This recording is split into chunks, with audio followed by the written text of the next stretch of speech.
35। जिस तरीके से बॉम्ब्स फटे 5 ट्रेनों में, इससे लग रहा है कि ये एक डैश का हिस्सा है। तो जो फर्स्ट वर्ड आपको स्ट्राइक करता है this conspiracy, but this not the answer. जब भी तोड़ फोड़ का कोई एक्ट हो, बॉम्ब ब्लास्ट हो या पटरी उखाड़ दी जाए, तो द टर्म, जो टेक्निकल टर्म जो न्यूज़ में अक्सर आप सुनते हैं, sabotage. So the answer should be D. So don't get confused. C is not the answer. 35. Subject to the dash of the quote. Subject to जब आप इस तरह से शुरू में यूज़ करते हैं तो मीनिंग आता है निर्भर पर, निर्भर करते हुए। तो कोर्ट के डैश पे निर्भर करते हुए, at the hearing of the appeal, not more than 2 advocate shall be heard on one side. तो पर निर्भर करते हुए ये जो अब हियरिंग होगी, जो सुनवाई होगी, उसमें 2 से ज़्यादा वकील एक तरफ से नहीं बहस कर सकते हैं।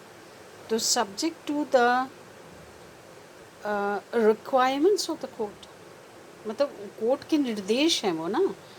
तो यहाँ पे directions is also given. Okay, हाँ, डायरेक्शंस इज द आंसर, निर्देशों के। 36. Lives in the world of dash. वो डैश की दुनिया में जीता है, तो भ्रम की दुनिया। सो भ्रम के लिए the appropriate word is illusions.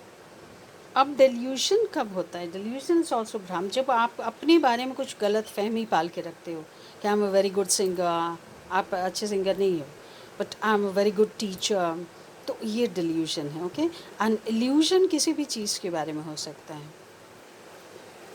So the words which I am not discussing, it is your duty to find out those words in the dictionary and let me know the meanings. Okay. 37. He did not register his dash to the proposal. उसने उस proposal, प्रस्ताव के प्रति अपने dash दर्ज नहीं की। तो आप बोलते हैं शिकायत दर्ज करना, अपना विरोध दर्ज करना। तो विरोध के लिए the word over here is deviation, disfavour, diversion, dissent, dissent, असहमति। 38. For quite a long time he bore the burden, मतलब काफ़ी लंबे समय तक उसने वो बर्डन उठाया। But finally he had to dash, लेकिन अंत में उसे डैश करना पड़ा।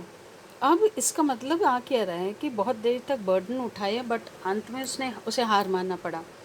अब ये फ्रेजल वर्ब जिन लोगों ने पढ़ा है बाइंडिंग में, आई टोल्ड यू कि यील्ड टू, सकम टू, ये सब का मतलब होता है घुटने टेकना, हार मानना। तो बोथ वर्ड्स आर गिवन और सेंस वही आ रहा है। तो नॉर्मली जब हम यील्ड का यूज़ करते हैं तो नॉर्मली हम टू वो बीच में लगाते हैं, और टू और फिर एक सब्जेक्ट आता है, जैसे सॉरी ऑब्जेक्ट आता है, जैसे yield to authority, yield to his pressure, yield to the demands of the job. तो और लास्ट में अगर आए तो बिना टू के we can use the word succumb. Although both have same meaning, लेकिन ये याद रखना, ये logic, and this is very very important. 39. The dash beauty of this land, इस जगह की जो डैश खूबसूरती है, captivates our mind and makes us happy, हमारी दिमाग को मोह लेती है, आकर्षित करती है और हमें खुशी देती है। तो कैसी ब्यूटी है? तो सिनिक ब्यूटी, मतलब जिसमें खूबसूरत सीनरीज हों, that's known as scenic beauty. 40. He dash that he could speak 5 languages, वो डैश करता था कि वो 5 भाषाएं बोल सकता है। तो नॉर्मली जब आप थोड़ा घमंड से किसी बात को कहते हैं तो आप बोस्ट करते हैं। So the answer is boasted. 41. The new dance it seems was intended to arouse lust. 41. The answer is lust, means काम या लोभ। दो bonsai, a well known art form originated in China. Bonsai एक art form है जिसमें आप गमले में बड़े बड़े वृक्षों को भी लगा लेते हैं, वो बरगद हो, पीपल हो, आम हो। This known as bonsai. तो इसका शुरुआत हुआ चाइना में, लेकिन जापानीज़ लोगों ने उस पर महारत हासिल कर ली, और अब लोग यही जानते हैं कि वो जापान का एक आर्ट है। तो महारत हासिल की, परफेक्टेड, तो perfect is used as a verb here, क्रिया के तौर पे आ रहा है.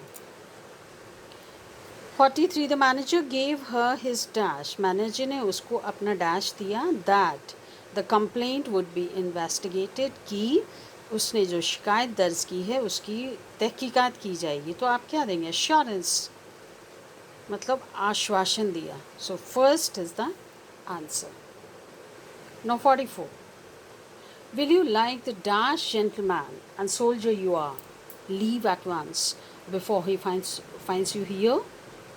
आप जो कि एक भद्र पुरुष हैं, एक सिपाही हैं, उसकी तरह ये जगह छोड़ के नहीं चले जाएंगे क्या, इससे पहले कि वो आपको पकड़ ले?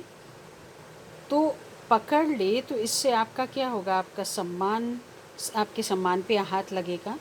तो क्योंकि आप सैनिक है, तो सैनिक कैसा होता है? बहादुर, chivalrous. So the answer is C, chivalrous. 45. He dash the necessity of acting promptly. उसने, प्रॉम्प्टली मीन्स तत्परता से, जल्दी से कोई भी कार्रवाई करने की आवश्यकता को उसने समझा. So the word we need, समझने के लिए वर्ड चाहिए. तो यहाँ पे कई बार आप ये जो चारों वर्ड्स, ये चारों का मतलब प्रशंसा करना होता है, लेकिन अप्रिशिएट को समझने की सेंस में भी यूज़ कर सकते हैं. I appreciate your problem means what? I understand your problem. So the answer should be A. 46. It's not proper to dash a stranger in your house. ये सही नहीं कि आप किसी अजनबी को अपने घर में शरण दें. तो शरण दें मतलब you need a verb, to है तो V1. तो ये सब शेल्टर होगा यहाँ पे, है ना. अब एकोमोडेट होता है, जैसे बहुत सारे गेस्ट आ गए पड़ोसी के, तो उसके घर में सारे गेस्ट नहीं अट रहे हैं, तो आप उसको व्यवस्था यहाँ पे दे रहे हैं, व्यवस्था देना.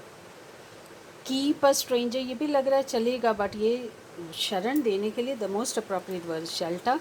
और ड्वेल मतलब खुद रहना.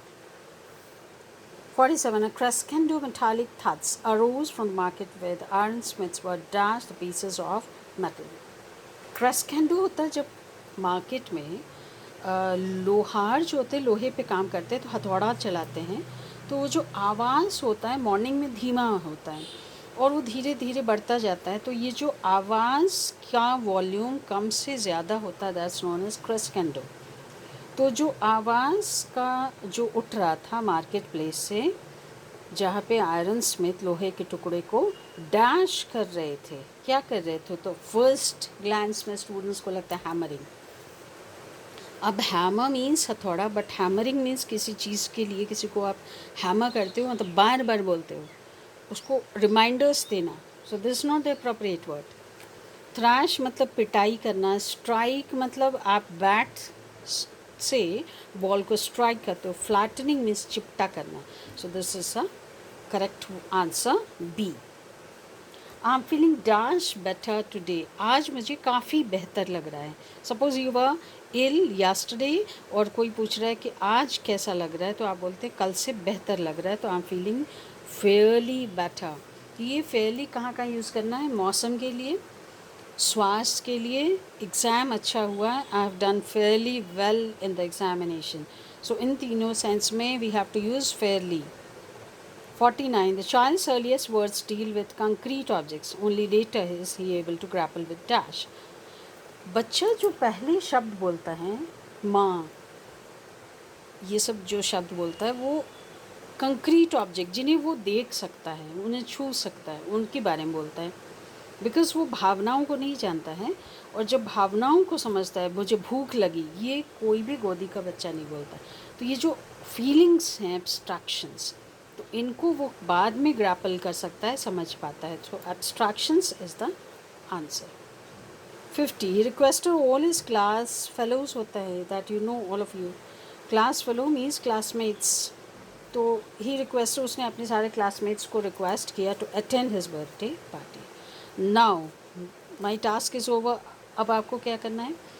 You just have to revise all these sentences again, and जो words I told you which I left out, जिनके मीनिंग्स मैंने नहीं बताए हैं, you have to find out the meanings of those words, and I will be taking a test based on set 12, 13, 14 someday.